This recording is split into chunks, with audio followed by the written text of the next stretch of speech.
Ja sitten yhdysvaltalaisiin kouluihin, missä opetetaan suomalaisen tekoälyohjelman avulla.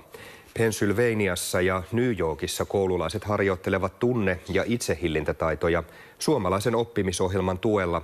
Ja suomalaisyritys tähtää myös muihin osavaltioihin. Kirjeenvaihtajamme seurasi suomalaisoppeja Pennsylvaniassa. Emily West opettaa 5- ja 6-vuotiaita amerikkalaislapsia suomalaisen tekoälyohjelman avulla. You're playing a game with a friend and you want to take a turn. What kind of words do you think you could use with them? Please. Oh, I like that one. Give me a high five. We have already done kindness and we are working on self-regulation. So right now, it introduces the skill to them. We learn how to speak, how to act with that skill, and we create a goal each time.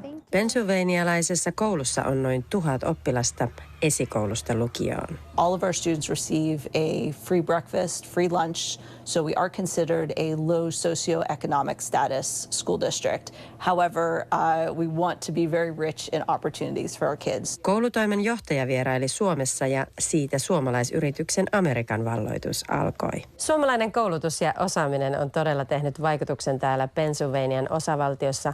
Koulun pihalle on jopa rakennettu tällainen kota Suomen Lapin hengessä ja tekoälyssä luotetaan suomalaiseen ratkaisuun. Täällä käyttää vajaa 10 koulua. Tällä hetkellä me ollaan neuvottelemassa 10 muiden koulujen kanssa, ei pelkästään täällä Pittsburghissa ja Pennsylvaniassa, mutta myös New Yorkissa ja sitten muissa osavaltioissa. Tosi iso business opportunity, eli business-mahdollisuus meille, koska täällä pelkästään yksi osavaltio on jopa isompi kuin koko Suomi, mitä tulee tähän koulujen määrään ja siihen rahaan, mitä heillä on käytettävissä näiden ratkaisujen ostamiseen. They're not going to be the computer programmers of the future if they don't already have the artificial intelligence skills to utilize it to its full capacity. I want our kids to be the best, so I want to learn from the best, and that's the Finnish system.